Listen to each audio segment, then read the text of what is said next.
Bonjour, ici Stéphane Lévesque. Bienvenue à Information QC, une émission aujourd'hui qui concerne la Fondation de la faune du Québec qui a été créée en 1984 par le gouvernement du Québec pour protéger la faune du Québec. Et on a une série de vidéos qui concernent les 40 ans de cette organisation. On les regarde à l'instant. La mission de la Fondation de la faune, c'est vraiment de promouvoir la conservation et la mise en valeur de la faune et des habitats fauniques au Québec. Les actions de base, c'est vraiment d'offrir une gamme de programmes d'aide financière aux organismes sur le terrain qui, eux, réalisent les projets. C'est des projets qui touchent autant le milieu aquatique que le milieu forestier. On a aussi des projets en milieu agricole pour les espèces menacées, pour l'aménagement de frayères, la restauration d'habitats qui ont été dégradés. Donc, c'est plusieurs centaines de projets chaque année qu'on finance avec ça. Donc, l'argent que la Fondation va chercher va essentiellement là.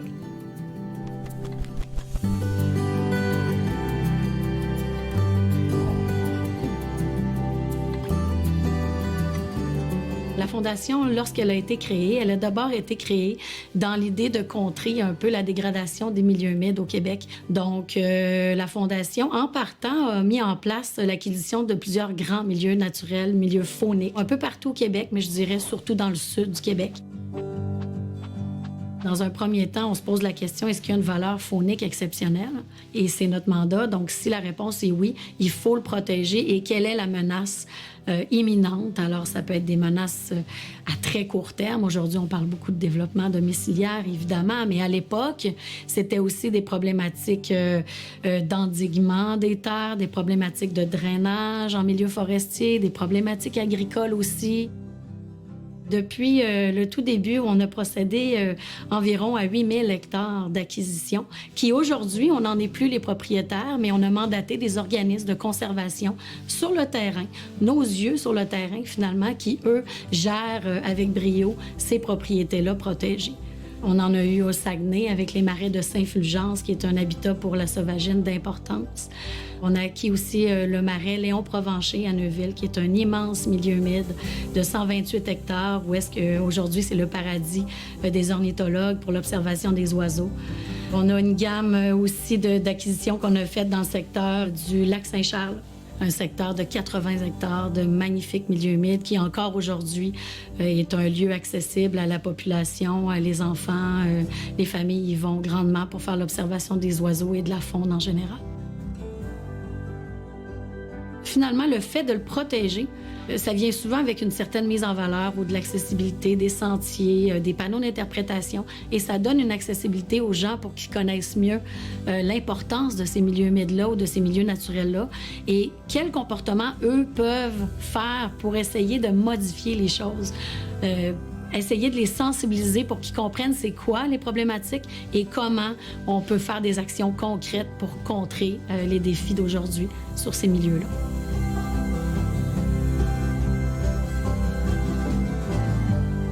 On a 14 programmes d'aide financière, puis c'est des programmes qui vont beaucoup toucher la conservation de milieux naturels, qui vont toucher aussi l'aménagement d'habitats fauniques et la restauration d'habitats fauniques. On a des programmes qui sont là depuis très longtemps. Là, je pense au programme Aqua qui est là depuis presque le tout début. On a aussi des programmes, par exemple, le programme en milieu agricole où on va inciter les agriculteurs à adopter des mesures, par exemple l'aménagement de bandes riveraines, l'aménagement de haies brise-vent, la restauration de berges, des cours d'eau agricoles. On a le programme Faune en danger qui est spécifiquement fait pour la protection et le rétablissement des espèces menacées au Québec. Chaque programme a sa particularité, mais on a de quoi financer tous les projets fauniques qui peuvent se présenter.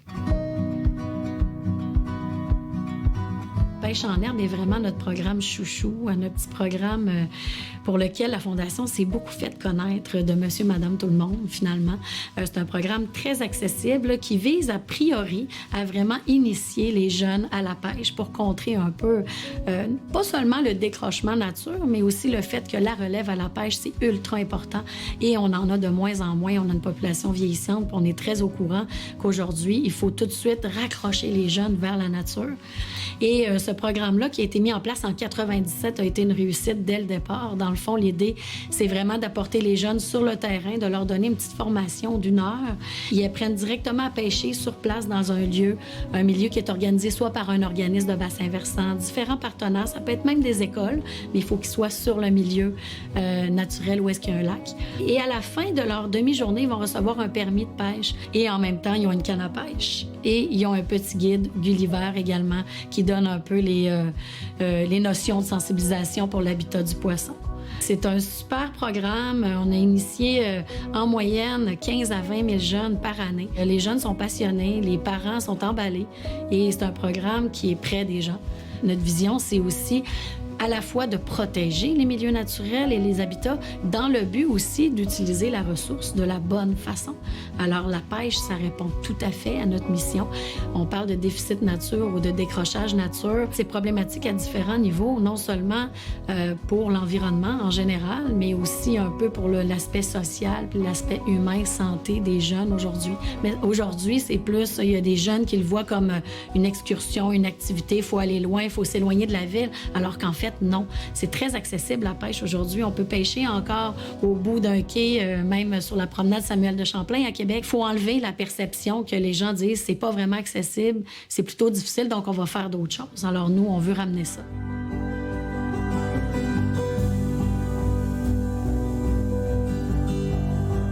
On ne fait pas seulement avoir l'effet d'une banque. On n'est pas ça du tout, en fait. On a bien beau dire qu'on est un bailleur de fonds, mais j'ai l'impression clairement qu'on est plus que ça. On accompagne le promoteur, on lui pose des questions, on incite par notre financement à ce que l'organisme ou le promoteur du projet puisse aller chercher d'autres financements autour en région ou dans son milieu local. Le fait que la Fondation soit là avec le fil des années où est-ce qu'on s'est créé une certaine notoriété, c'est comme s'il y a d'autres partenaires qui ont le goût d'embarquer dans le projet parce que la Fondation de la Faune est là et ça crée un effet levier très important.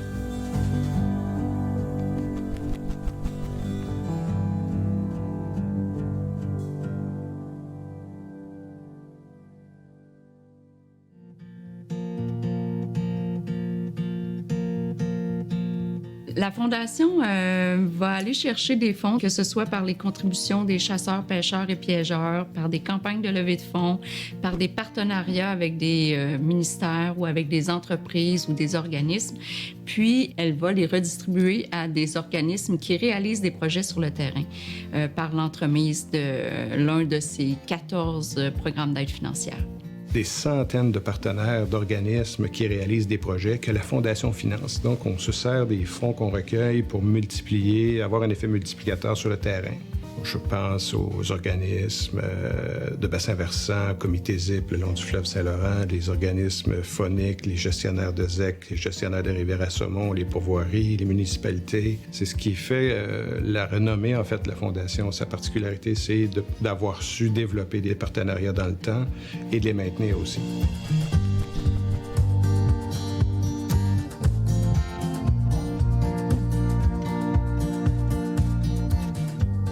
En fait, Canard Illimité, on est partenaire de la Fondation depuis sa création. La Fondation de la Faune, lors de sa création, elle a été créée pour contrer la perte de milieux humides au Québec. Donc, ce qui était fait comme travaux, la Fondation achetait les terrains et ensuite, Canard Illimité fournissait une partie de l'argent via ses partenaires nord-américains et ensuite, elle réalisait les travaux et était propriétaire des infrastructures. Quand la Fondation finance des projets à Canard Illimité, ça lui permet de réaliser sa mission à notre mission, en fait, la mission de Canard Illimité, ça nous permet de la réaliser.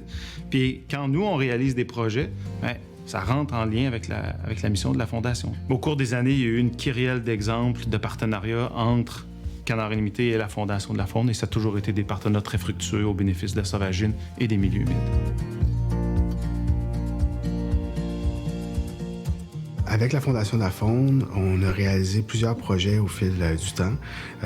C'est surtout des projets d'appui financier, autant d'acquisition de propriétés que des projets de sensibilisation, restauration, mise en valeur. Donc, plusieurs de nos projets sont assez dispendieux et on a besoin de plusieurs partenaires. Ce qui nous rejoint, c'est le désir de protéger la nature et la faune.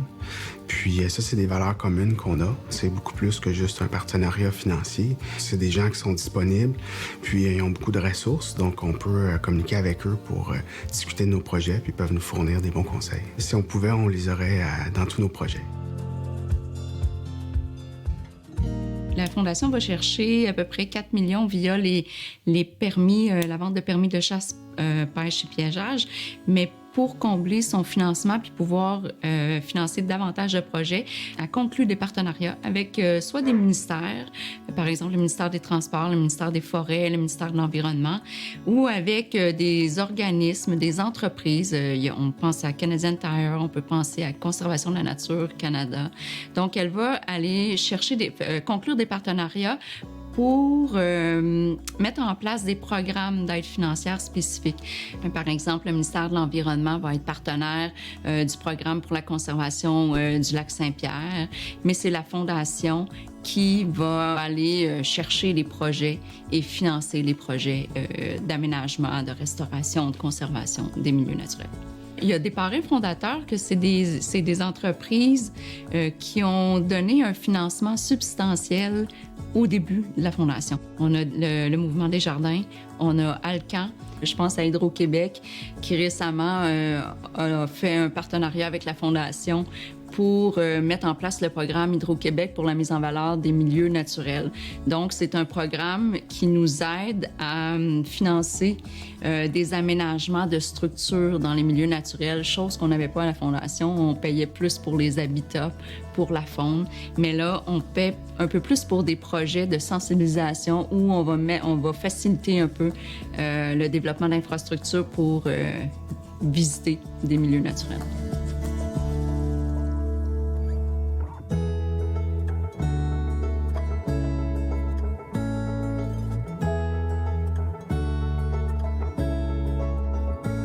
La Fondation a aussi eu un partenariat avec la SAC pour des sacs réutilisables pour le vin. Puis c'était des super beaux sacs. Puis le montant qu'ils ont remis à la Fondation, ils ne s'attendaient pas à nous remettre un chèque aussi gros que ça. Dans les plus populaires qu'on a eu, on a eu la carte Visa avec le Mouvement des Jardins. C'est une carte Visa. Puis naturellement, il y avait un chevreuil, je pense, sur la carte. Mais je pense qu'il y a eu plusieurs espèces à la fin animales.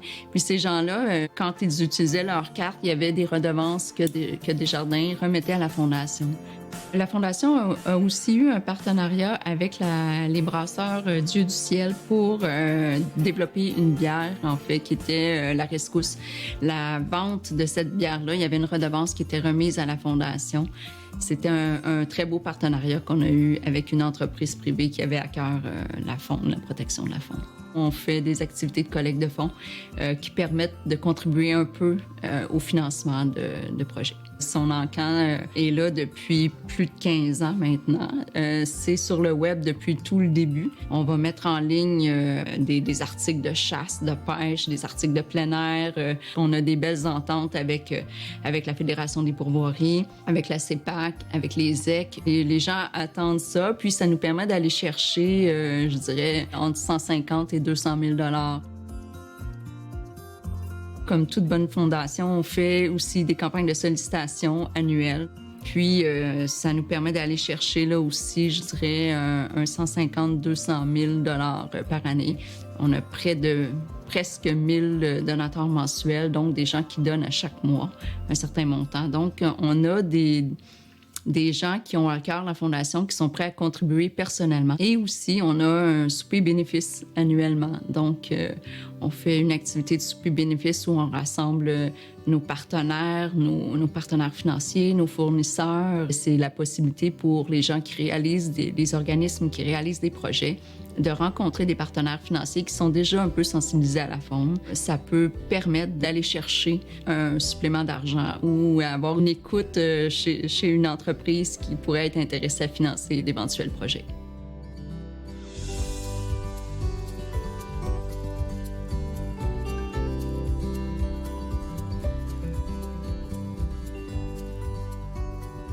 C'est pas seulement financier, mais c'est aussi humain. Hein? C'est des centaines, mais même des milliers de personnes qui sont touchées de près par la Fondation, par les projets qui sont réalisés, soit des gens qui s'impliquent bénévolement, des membres du personnel, des organismes qu'on soutient financièrement. C'est autant de gens qui touchent la nature, la biodiversité, qui se préoccupent aussi de l'état de nos milieux naturels. Cet effet multiplicateur-là, c'est sur le plan humain qu'on peut le compter. On permet un rapprochement. Je pense que c'est un des bons impacts qu'a eu la Fondation, même si on n'a pas de projet propre sur le terrain. Mais ça, on l'a.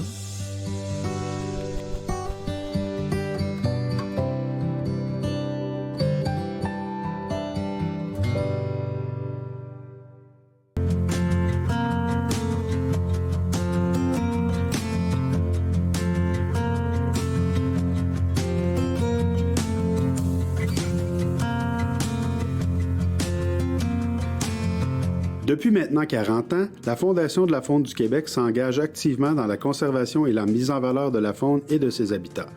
En collaboration avec ses différents partenaires, la Fondation a su remplir avec brio cette mission essentielle et ainsi contribuer au maintien de la biodiversité du Québec. Parmi les initiatives de financement, on retrouve le programme de mise en valeur de la biodiversité en milieu agricole et le programme pour la conservation du lac Saint-Pierre.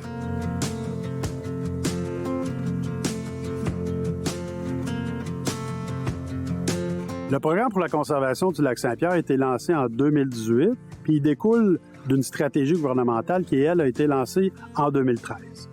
Pourquoi est-ce que la stratégie a été lancée? Bien parce qu'on a constaté au tournant des années 2010 qu'il y avait une dégradation de la qualité de l'eau au lac Saint-Pierre, une perte d'habitat faunique dans le littoral du lac Saint-Pierre et un déclin important des populations de perches chaudes.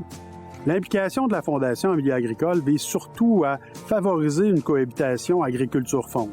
Comment est-ce qu'on fait? Comment est-ce qu'on soutient les producteurs? Bien évidemment, ça prend des sommes pour mettre en œuvre des actions pour rehausser la biodiversité, améliorer la qualité de l'eau, restaurer des habitats qui ont été dégradés dans le passé.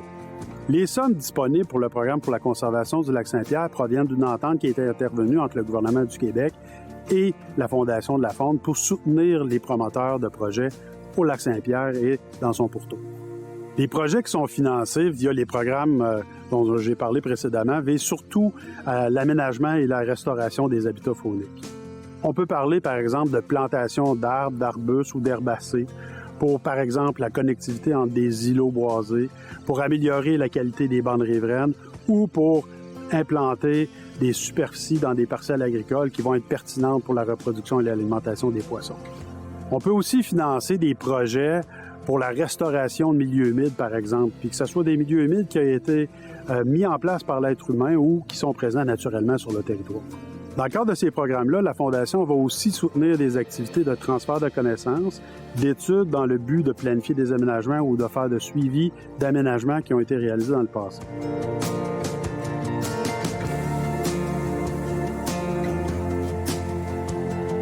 La Fondation a commencé à travailler dans les habitats du milieu agricole dès ses débuts.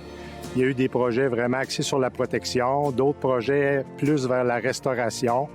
Et au fur et à mesure qu'on voyait l'ampleur du travail à faire dans le milieu agricole, on a décidé d'essayer de faire une espèce de priorisation. Fait qu'on s'est entendu pour rédiger une stratégie propre au milieu agricole vers la fin des années 90. Est arrivé le programme de mise en valeur où on a travaillé en étroite collaboration avec l'UPA. On a eu un très beau partenariat, tant privé que public, pour ramasser presque 9 millions de dollars pour faire différents types de projets, des projets de sensibilisation, des projets de restauration et des projets plus à caractère environnementaux.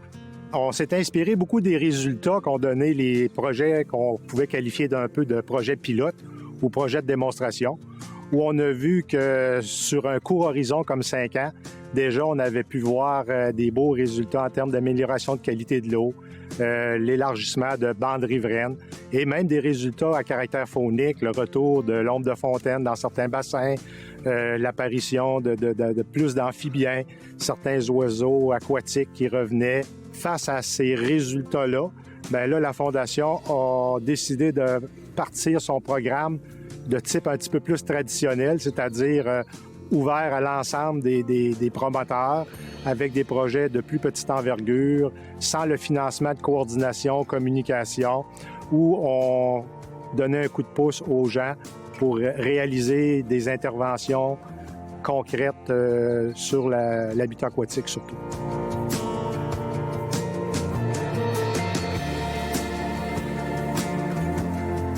Le programme qui nous intéresse davantage, c'est celui de la mise en valeur des cours d'eau en milieu agricole.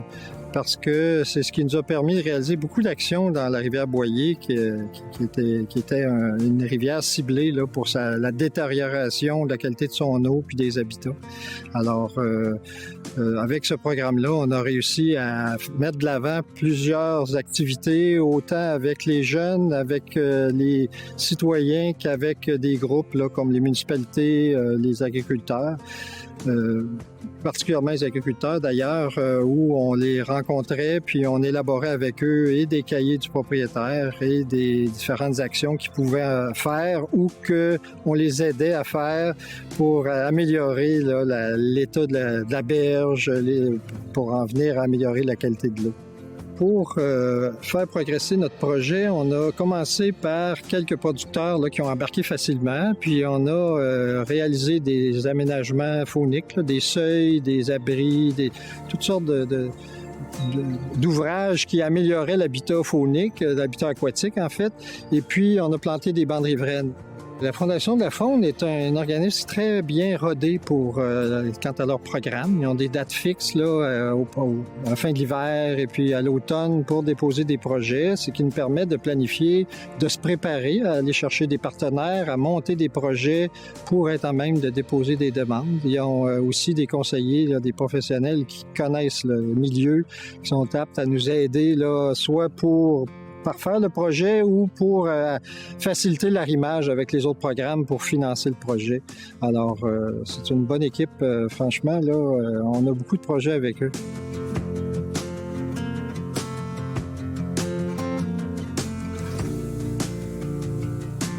La Société de conservation, d'interprétation et de recherche de Berthier-et-ses-Îles, ou la CIRBI, assure la gestion de 2 propriétés, les îles au Castor et du Mitan, acquises dans les années 80 et 90 dans le but de réaliser des aménagements fauniques et d'assurer leur protection et leur conservation.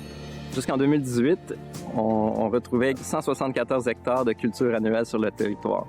Bien que ces cultures généraient un revenu qui permettait à la CIRBI de maintenir un accès gratuit et universel à ses sentiers, ces activités agricoles étaient contraires au mandat de conservation de notre organisme.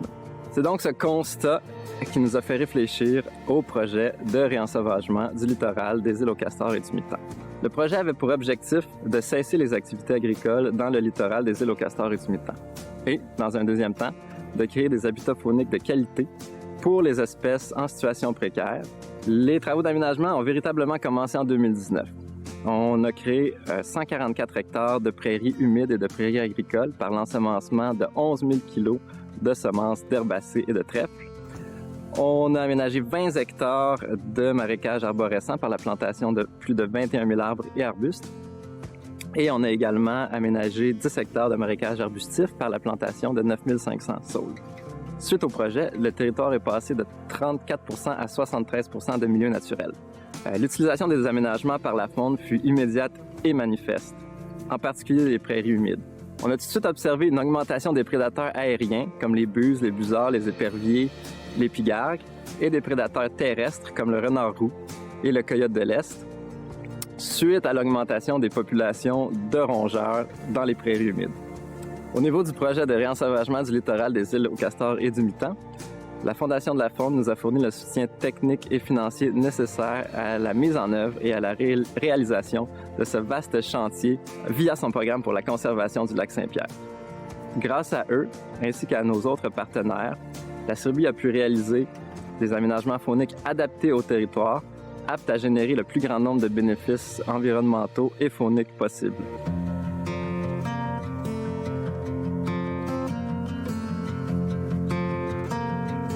Avec les changements climatiques dont on remarque actuellement les effets et la perte de biodiversité anticipée, la Fondation ne peut que poursuivre ses interventions en milieu agricole pour soutenir une cohabitation agriculture-faune qui serait bénéfique d'une part pour la faune, mais aussi pour les êtres humains.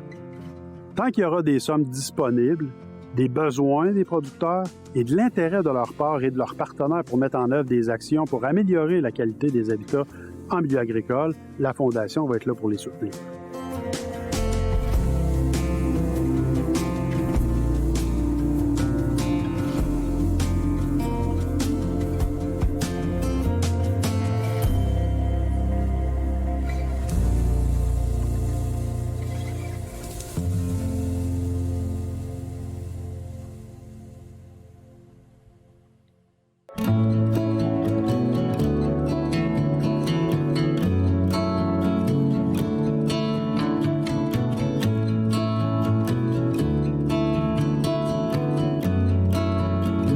Depuis maintenant 40 ans, la Fondation de la faune du Québec s'engage activement dans la conservation et la mise en valeur de la faune et de ses habitats.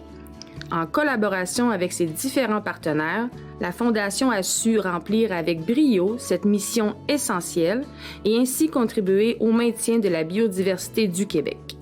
Parmi les initiatives de financement, on retrouve le programme d'amélioration de la qualité des habitats aquatiques.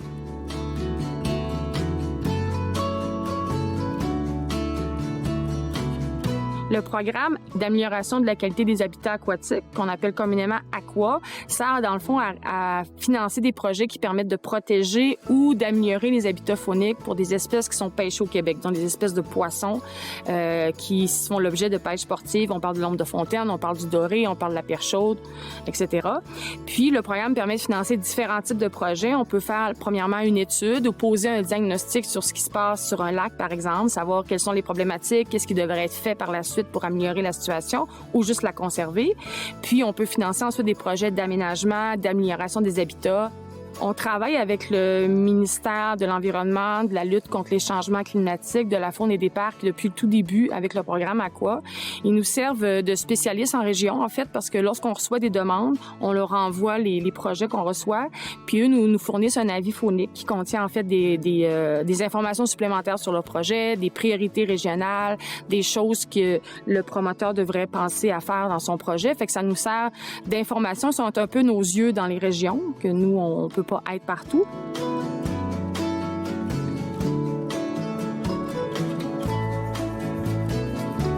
En 2021, on a procédé, grâce à la Fondation de la faune, à une étude de différents plans d'eau au nord du 49e parallèle. Suite à cette étude-là, on a découvert que sur les 8 frayères du lac Louise, il y en avait 4 qui présentaient des problématiques importantes. Nous, à la ZEC-Onatchoué, dans le cadre de notre mandat de protection et conservation de la faune, on fait déjà un suivi des pêches qui sont faites sur les lacs. Donc, d'aller chercher un projet où on pourrait refaire l'aménagement des frayères, ça venait bonifier là, notre objectif qui est de favoriser l'habitat des espèces fauniques comme l'ombre de fontaine qui sont sur la ZEC-Onatchoué là, en allopatrie.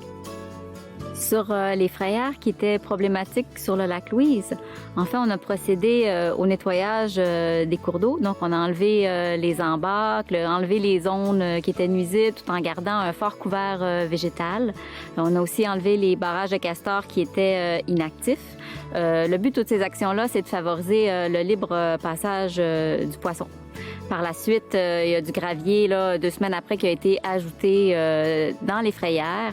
Et puis, sur les 4 frayères qu'on a fait, il y en avait 2 qui présentaient des problématiques qui avaient besoin d'une attention encore plus particulière.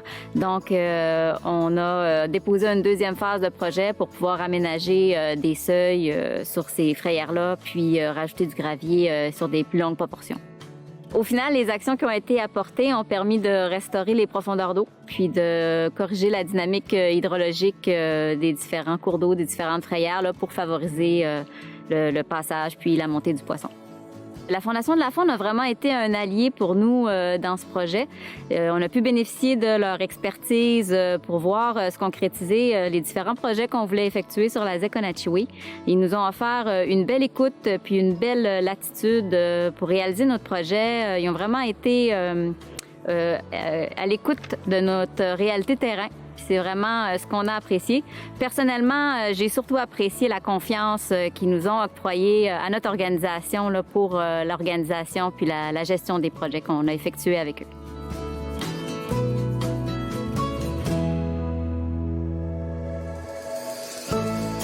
Le projet, à l'origine, c'était le propriétaire qui souhaitait embellir le barrage, qui a approché la MRC de Montmagny pour voir quelles étaient les possibilités, ce qui a donné lieu à des rencontres et une visite du barrage. À la fin, au final de cette rencontre-là, les ministères puis la MRC et le propriétaire ont décidé que l'idéal, ce serait de l'enlever.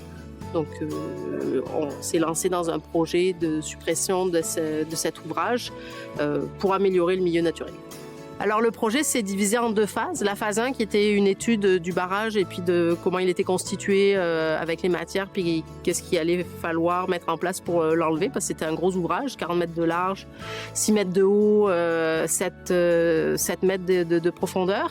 Donc cette phase 1 a permis de déterminer c'était quoi les enjeux au niveau de l'ouvrage en lui-même, puis aussi de faire des études sur la truite qui est présente dans le cours d'eau, puis les enjeux par rapport à elle en amont du barrage, mais aussi en aval. Et la phase 2 qui est du projet, ça a été la destruction du barrage pour lequel on l'a enlevé, et le réaménagement des berges et du cours d'eau pour que justement on ait un passage pour la faune, la flore qui soit adéquate, et que toutes la partie sédimentaire qui est en amont ne se déverse pas d'un coup sur la partie aval. Moi, j'ai fait un stage à la Fondation de la Faune il y a plusieurs années, donc ça me paraissait être le premier partenaire financier à approcher pour financer ce projet-là, qui était justement qui allait toucher l'Ombre de Fontaine. Le programme Aqua finance des projets en lien avec l'Ombre de Fontaine, donc je les ai contactés. Il y a une demande de financement qui a été déposée, et puis elle a été acceptée par la Fondation de la Faune pour la phase 1 et pour la phase 2.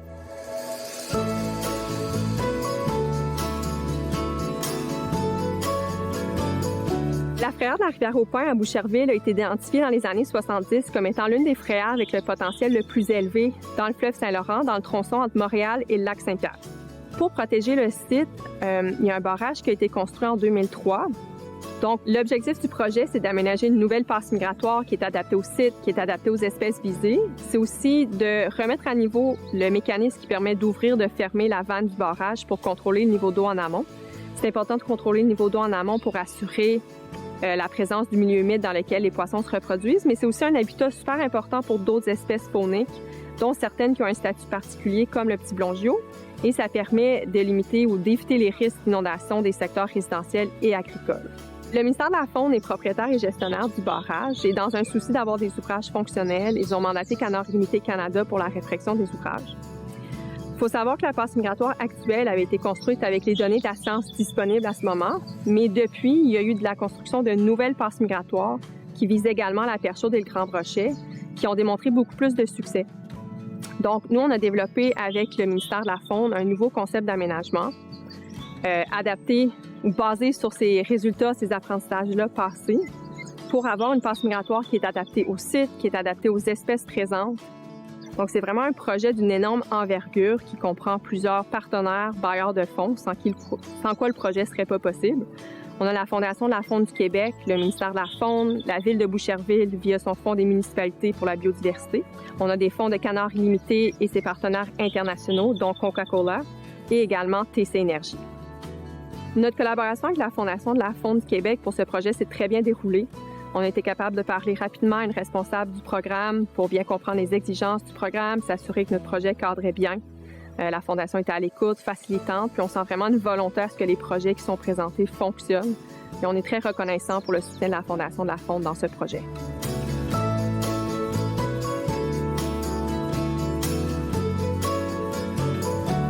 Le programme Aqua a un bel avenir, je pense bien, parce qu'il y a comme une concertation puis un effort collectif des ministères, des différents organismes sur le terrain, de notre part aussi, pour travailler sur les espèces pêchées au Québec et aussi beaucoup sur l'ombre de fontaine.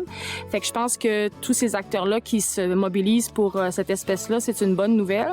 Puis j'invite les gens à aller sur notre site Internet pour voir le programme Aqua, pour avoir plus d'informations et aussi à nous appeler, à communiquer avec nous s'ils ont des idées de projets, s'ils veulent se faire aider, ils ont des questions, on est toujours disponible pour les aider à mieux préparer leurs projets et mieux préparer leurs futures demandes.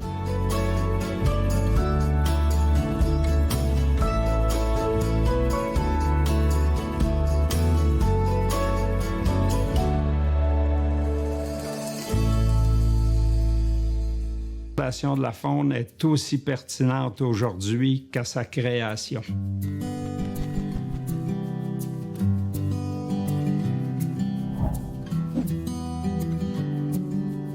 Aujourd'hui, on est dans les espèces en difficulté, les espèces menacées. Au début, on était plus dans les habitats liés aux préoccupations de l'époque. C'est la diversité de ces interventions. Je trouve que c'est extraordinaire. Ici, au Québec, on peut continuer à jouer notre rôle au niveau de la faune, de ses habitats, de sa mise en valeur, de sa protection. Bien, la Fondation reste l'outil essentiel et je pense qu'aujourd'hui, le milieu s'implique beaucoup parce qu'ils savent qu'ils ont cette possibilité de présenter des projets, de voir la réussite de leurs projets avec d'autres partenaires fauniques. Ça ne peut pas arrêter, c'est même essentiel aujourd'hui. On entend parler de biodiversité menacée. Souvent, on entend parler dans le monde, mais au Québec aussi. Et la Fondation, d'après moi, a du pain sur la planche pour les prochaines années dans cette optique-là aussi. Probablement qu'il y a des actions qui vont devoir changer. La Fondation a fait ce qu'elle avait à faire. Et les organismes, maintenant, sont capables de continuer de façon plus autonome, les organismes ou les propriétaires. Mais il y a d'autres défis qui sont là. Je vous dirais que la mission de la Fondation, puis son action sur le terrain, est plus que jamais capitale pour le réseau de partenaires qu'elle soutient. Parce que dans un contexte où on assiste à l'effritement de la biodiversité et où on perd des espèces à chaque année à l'échelle mondiale, bien, le Québec n'échappe pas à ce phénomène-là. Et l'action de la Fondation est capitale pour soutenir un réseau d'organismes qui va réaliser des actions et tenter de contrer ou d'atténuer ce phénomène d'érosion-là. La Fondation est au cœur de tous ces enjeux-là et elle veut répondre à tous ces besoins-là, mais en même temps, elle ne peut pas être partout. Donc, la Fondation devra, à moyen terme, quand même, travailler fort sur sa propre vision, qui est d'abord de travailler sur la faune et les habitats fauniques. Et par le fait même, ces résultats qu'elle pourra engager seront des résultats pour l'environnement, pour la biodiversité, pour les changements climatiques aussi. Je pense que la Fondation va devoir être plus présente, être plus active si on veut vraiment protéger la faune et les habitats fauniques, puis être le leader qu'on veut être. Et ça veut dire aller chercher davantage d'argent, aller chercher davantage de partenariats, parce qu'on va devoir financer davantage de projets.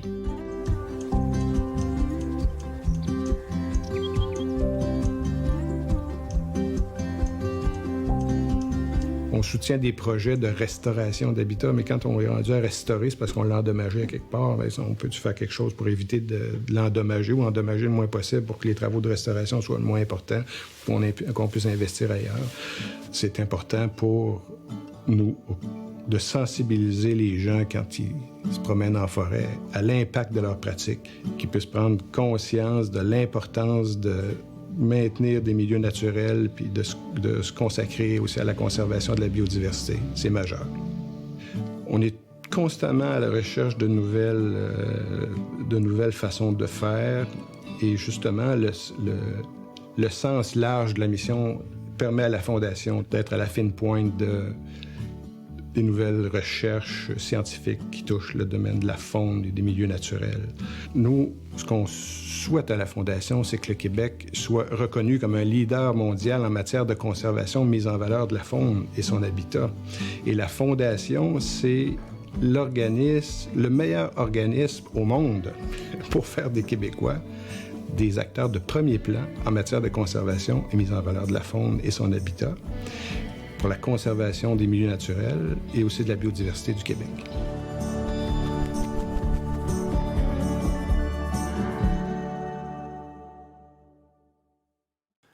On le devine, la Fondation de la faune du Québec a une mission éducative et dans les prochaines vidéos, on s'intéresse au programme Pêcheurs en herbe.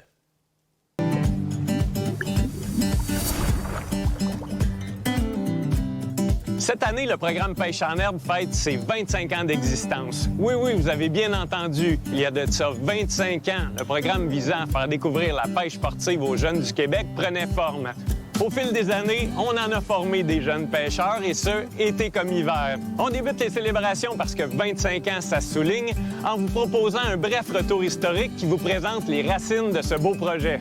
Dans les années 90, un peu tout le monde là, du milieu de la faune constatait qu'il y avait de moins en moins de pêcheurs actifs et de moins en moins de pratiques là, de la pêche et de la chasse aussi. À la Fondation de la faune, on se demandait qu'est-ce qu'on pouvait faire pour un peu renverser cette situation-là. Un bon matin, mon collègue Jean-Roch Leblond, qui était secrétaire à la Fondation à ce moment-là, c'était en 97, est rentré dans mon bureau et m'a dit « Benoît, qu'est-ce que tu dirais si on faisait une initiation de 3000 jeunes à la pêche? » Bon, j'ai dit, là, j'ai avalé ma salive et j'ai dit, oui, OK, on va se lancer. Le programme, au début, s'appelait Pêche en ville, la relève.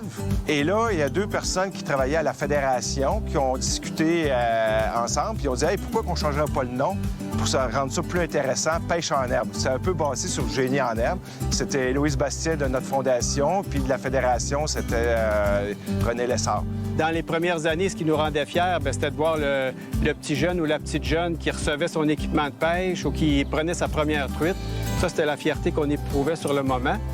Mais 25 ans plus tard, c'est vraiment de voir que l'activité dure et que je pense que ça a un effet. Il y a différentes choses probablement qui ont contribué à la reprise de l'intérêt pour la pêche, mais Pêche en herbe en est certainement une. Et ça, bien, ça fait partie de mes fiertés. Le programme Pêche en herbe visait au départ les jeunes de Montréal et de Québec. Les années passent et le mouvement s'enracine partout dans la belle province. Grâce aux bénévoles, aux instructeurs et à tous les gens qui ont travaillé de près ou de loin à cette réussite, Pêche en herbe n'est réellement pas une histoire de pêche. Le programme évolue et forme année après année un nombre record de nouveaux jeunes pêcheurs. Les premières fois que je suis allée sur le terrain pour Pêche en herbe, c'était des petits groupes avec quelques enfants, soit des écoles, soit des associations de chasseurs-pêcheurs. Les jeunes étaient émerveillés, évidemment, par la formation. Il y avait souvent la présence d'un biologiste sur place, d'un agent de protection de la faune aussi qui donnait la formation.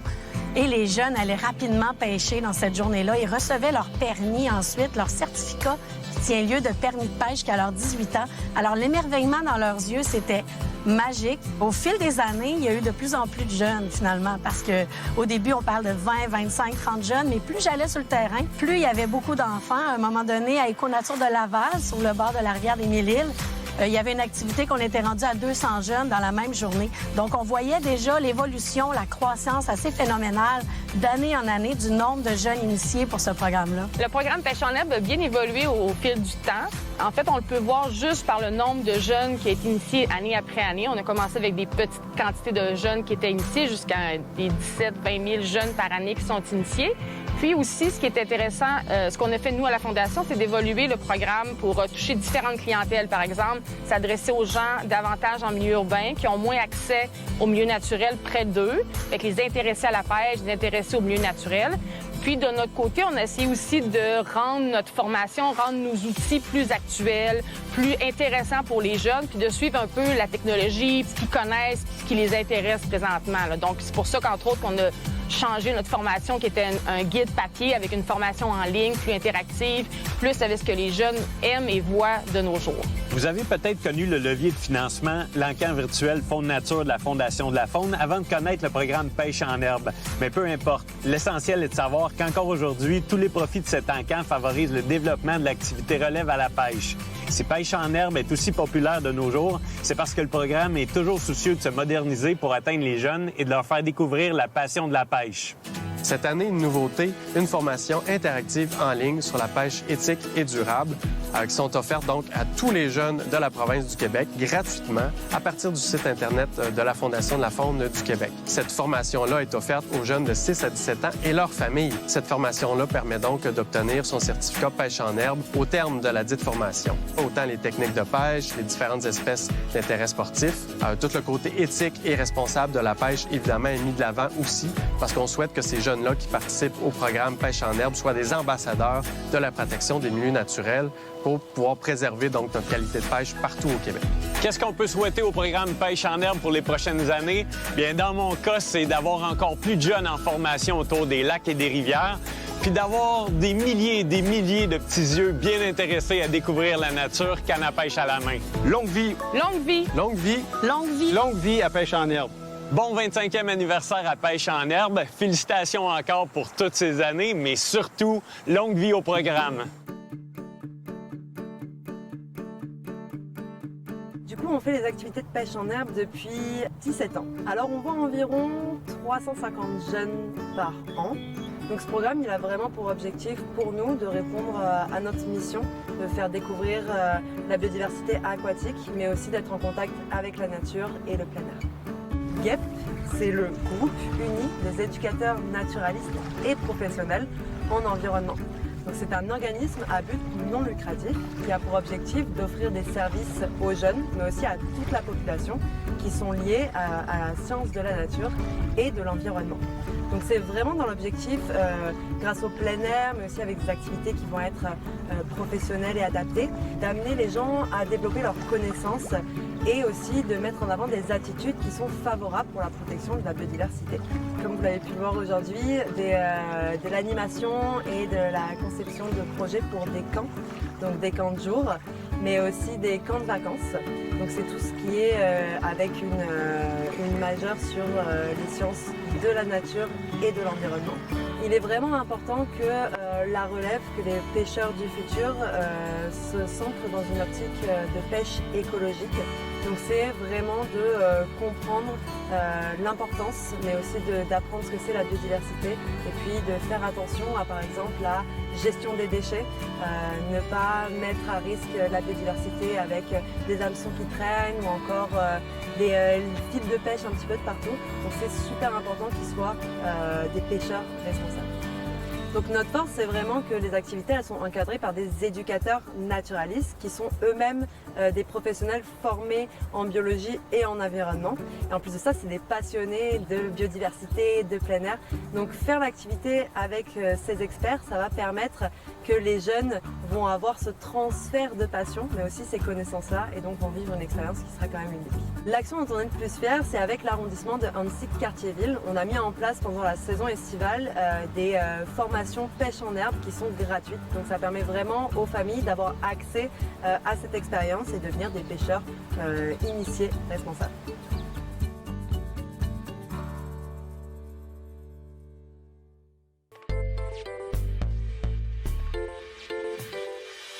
L'intérêt de la ZEC Jarreau de s'associer avec le programme de pêche en herbe de la Fondation de la faune du Québec est bien simple, c'est que le programme est très accessible et est accessible de façon simple et rapide. Ça contribue vraiment à aider des organismes comme le nôtre à autofinancer ces activités-là qui sont essentielles, à mon avis, pour favoriser la relève. Le territoire de la ZEC Jarreau sert un peu de terrain de jeu pour le programme Jeunesse Nature. Évidemment, c'est un environnement naturel qui est très prisable de beaucoup d'amateurs de plein air ici en Beauce. Le programme Jeunesse Nature, c'est une équipe de bénévoles passionnés de pêche, de chasse et de plein air qui œuvrent depuis maintenant 20 ans à la relève. Le but premier du programme Jeunesse Nature, c'est de donner la piqûre aux jeunes, de voir des jeunes dans la nature. Ils sont contents, on voit qu'ils aiment ça. On va commencer par leur montrer comment fonctionne l'équipement, que ce soit une canne à pêche pour l'été ou une brinvale pour l'hiver. Après ça, on va leur montrer comment installer le ver de terre. Nous, on pêche ici avec les vers de terre. On va se déplacer sur les lieux. Quand on fait de la pêche, c'est soit en lac ou en rivière. Et ils vont pouvoir directement pratiquer l'activité sur le territoire. Et ça, c'est ce que les jeunes veulent. On va ensemencer de la truite pour que les jeunes puissent en capturer aussi. On va même faire l'éviscération. Comment les conserver lorsqu'ils viennent à la pêche sur le territoire. Le programme est entièrement gratuit. Le fait qu'on ait réussi et qu'on réussisse à chaque année à autofinancer les activités nous permet d'interagir auprès des familles. Le programme de pêche en herbe est assez outillé à partir de la carte qu'on peut remettre aux jeunes pour pêcher jusqu'à 18 ans et aussi au niveau du guide Gulliver qui définit vraiment une activité de pêche auprès des jeunes dans son ensemble. Nous, on va remettre ce guide Gulliver-là, mais on va le faire vivre d'un côté pratique auprès des jeunes. Et ça, on en est bien fiers.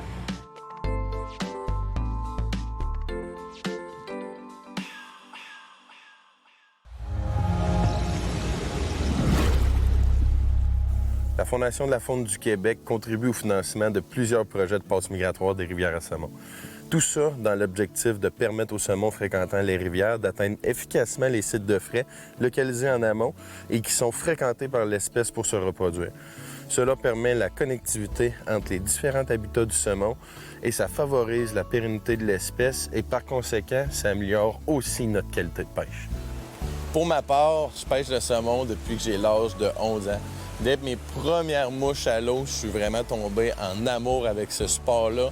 Puis le saumon atlantique, c'est une espèce qui se doit d'être vraiment très bien protégée. Au Québec, on a la chance d'avoir plusieurs beaux plans d'eau, plusieurs belles rivières, mais surtout plusieurs belles rivières au saumon atlantique. Ces rivières-là sont gérées par plusieurs organismes qui s'assurent de la santé de la rivière elle-même puis de la pérennité de l'espèce. Un saumon, pour pouvoir frayer, normalement, va revenir dans sa rivière natale et va monter pour trouver un secteur de fraye qui va être bien approprié pour cela. Par contre, ce qui arrive, c'est que des fois, il va y avoir des obstacles naturels. C'est donc pour ça que les travaux d'aménagement puis les passes migratoires sont très, très importants pour le saumon. Pour les passes migratoires, autant que ça permet au saumon de pouvoir migrer plus haut dans la rivière de façon à se rendre au secteur de fraye, mais aussi, c'est très important puisque ça permet de dénombrer le saumon, de savoir si la rivière est en santé, puis s'il doit y avoir des travaux ou une meilleure gestion sur celle-ci. Je suis juste en avant de la passe migratoire de la rivière au Rocher. Dans le fond, la manière que ça fonctionne, c'est qu'il y a un petit canal de béton coulé avec un bon débit d'eau qui rentre dedans. Le saumon, lorsqu'il se rend compte qu'il n'est pas en mesure de monter le barrage, va toujours tenter par n'importe quelle place de pouvoir monter sa rivière. Donc, il finit par prendre ce courant-là. Il tombe dans la cage. Dans la cage, le saumon reste oxygéné, il reste en place. Par la suite, les employés viennent, ils montent la cage, ils la mettent dans une cage de transport qui, elle, va être déposée dans un véhicule qui va monter en amont du barrage pour que le saumon puisse continuer sa migration. On peut voir que les installations sont vraiment bien faites et adéquates pour protéger l'espèce. Au niveau du saumon, on a ce qu'on appelle communément des grills, aussi appelés madeleines, des saumons de 63 cm et moins. On a aussi des grands saumons, 63 cm et plus. Ceux-ci sont les géniteurs.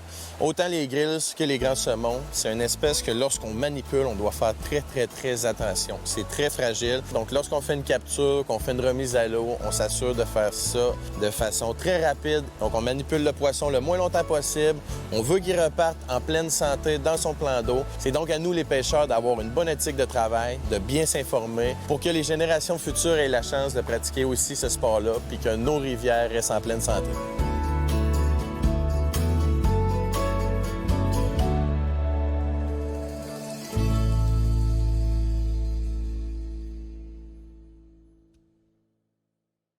J'espère que vous avez apprécié cette émission Information QC. Si vous avez des questions, des commentaires, n'hésitez pas à nous écrire au info@quebec.media ou par téléphone au 418-654-8486. Et sur ce, à la prochaine.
Salut tout le monde, ici Daniel Grenier pour vous parler des télévisions communautaires autonomes. 42 télévisions situées dans 15 régions administratives du Québec. Elles parlent des enjeux locaux et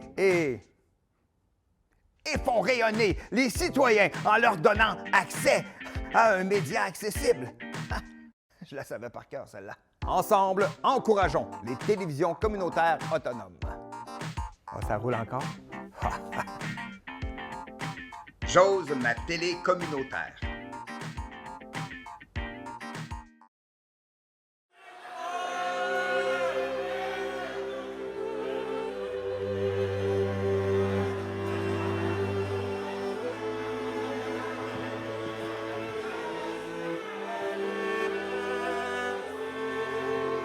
Pas d'ovation de 20 minutes, comme pour Maurice Richard, pas de manifestation publique, comme pour Émile Bouchard, pas de comité d'accueil, à l'aéroport, absolument rien, pour souligner mon départ. J'ai pas intronisé au temple de la renommée, aux côtés de Marc Messier et toutes mes joueurs préférés. Pas de bâton d'argent, pas de lithographie, ni même une sculpture à mon effigie. Mon dernier match, mon dernier tour de glace, c'est maintenant la fin. J'accroche les lumières sont éteintes. J'ai fait ma dernière fête. Jouerai plus demain ou après-demain, j'accroche mes patins. Hey, je veux voir plein de lumière avec vous autres.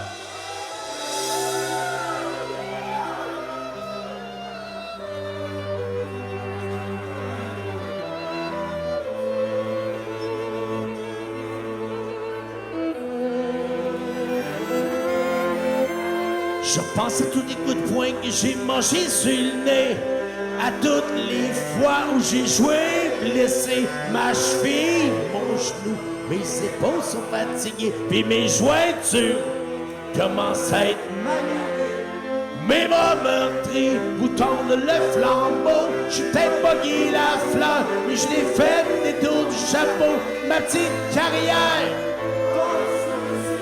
Ça y est, je tire ma révérence, mon dernier match. Mon dernier tour de glace, c'est maintenant la fin. J'accroche mes patins, hey! Les lumières sont éteintes. J'ai fait ma dernière fête. Je jouerai plus demain ou après-demain. J'accroche mes patins.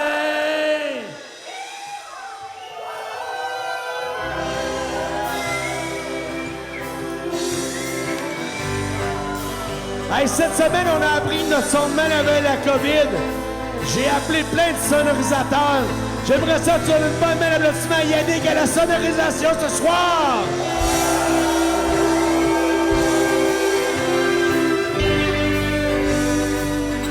Ce beau projet du qui est en fête, des belles lumières comme ça. Mon ami Denis à la scène, l'éclairage. Le spécialiste du bleu.